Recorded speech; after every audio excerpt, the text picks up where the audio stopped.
Zee 24 तास एक पाऊल पुढे। भिवंडीत रात्री जमीनदोस्त झालेल्या बिल्डिंगच्या बिल्डर विरोधात सदोष मनुष्यवधाचा गुन्हा दाखल करण्यात आलाय।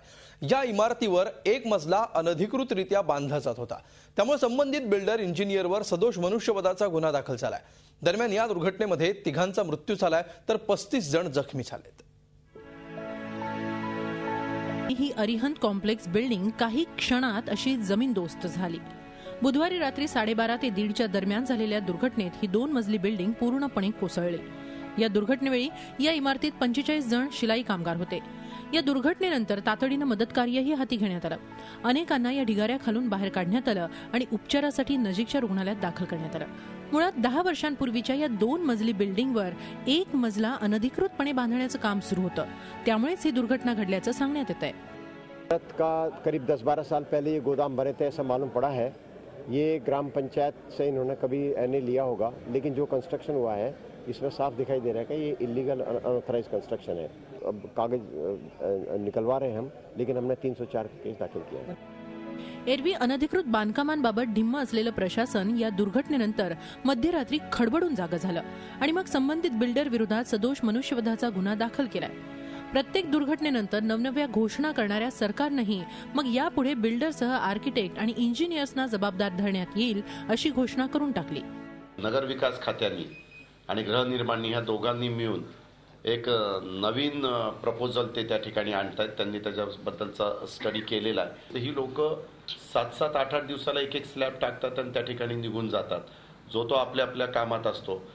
म्हणजे जुनी इमारत पडली तर ती जुनी झाली म्हणून पडली हे आपण समजू शकतो, पण काही नव्या कोऱ्या बांधलेल्या इमारती देखील पडतात।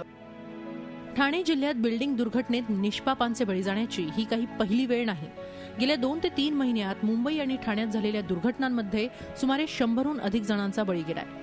अनधिकृत बिल्डिंगचा मुद्दा वारंवार उपस्थित होत असतानाही सरकार आणि प्रशासनाकडून याबाबत ठोस कारवाई होताना दिसत नाही, हे दुर्दैवच म्हणावं लागेल।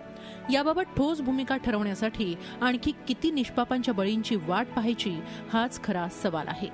राजेश शिंदे आणि कपिल राऊतसह bureau report, Zee media, Thane. Bhiwandi building दुर्घटना प्रकरणानंतर आता या बिल्डिंगला परवानगी दिली कोणी आणि कारवाई कोणी करायची यावरून यंत्रणांमध्येच वाद रंगलाय। दुर्घटना घडलेला परिसर हा MMRDAच्या अंतर्गत असल्यामुळे अनधिकृत इमारतींवर MMRDA कारवाई करेल असं तहसीलदारांनी सांगितलंय। तर दुसरीकडे 2007 नंतर हा परिसर MMRDAच्या अंतर्गत असल्याचं सांगत MMRDAच्या अधिकाऱ्यांनी या बिल्डिंगच्या परवानगीबाबत हात झटकलेत।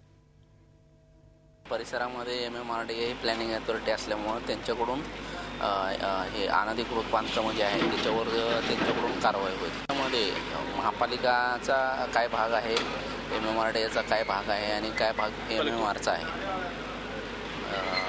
प्लॅनिंग अथॉरिटी ही ती असल्यामुळं त्यांच्याकडून जरी होत असले तरी आमच्याकडून सुद्धा आता आम्ही सर्च घेऊन कारवाई करू। नाही, MMRDA ह्या एरिया परिक्षेत्रासाठी 2007 मध्ये स्पेशल प्लॅनिंग अथॉरिटी अपॉइंट झालं आणि माझ्या माहितीनुसार इथे आल्यानंतर मला कळलं की ह्या प्रत्यक्ष बिल्डिंगला 2003 मध्ये बांधकाम परवानगी दिली गेली होती आणि 2007 पूर्वी MMRDA इथे प्लॅनिंग अथॉरिटी नसल्यामुळे आमचं कुठल्याही प्रकारे ज्युरिस्डिक्शन नव्हतं आणि तसंच आता ह्या बिल्डिंगसाठी आवश्यक त्या परवानग्या त्यांनी घेतल्या होत्या असं इथे सांगण्यात येतं। आता हे सगळे डॉक्युमेंट जेव्हा बाहेर येतील आणि पोलिसांचं इन्व्हेस्टिगेशन होईल तेव्हा एक्झॅक्ट रिझन याचं कळेल आणि कोण जबाबदार आहे ते माहिती होईल। झी 24 तास एक पाऊल पुढे।